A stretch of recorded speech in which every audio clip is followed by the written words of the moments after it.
Don't let pests like fleas and mosquitoes take over your home and garden. Here are the top 7 most common pests and how to get rid of them. Up first are ants.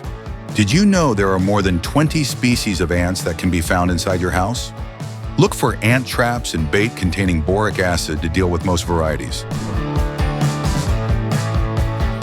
Cockroaches are the ultimate pest and are notoriously hard to deal with.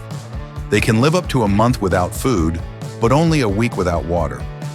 Use liquid bait to entice them over for a drink or ones containing boric acid. Place the traps in dark areas like under the sink and in the back of drawers. To deal with fleas, you must first deal with the flea eggs. Start by washing as much of the fabric items in your house as possible, like pillowcases and the dog bed. Bathe animals in flea-killing shampoo and spray your yard.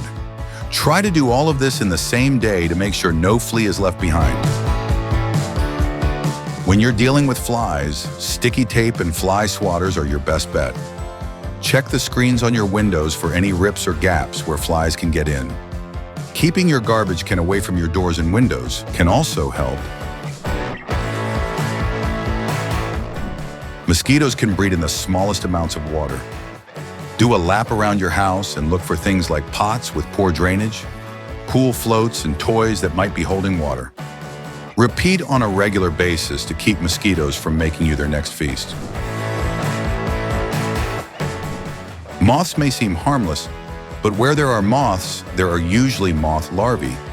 They like to eat fabric and can create what is known as moth holes in your favorite items.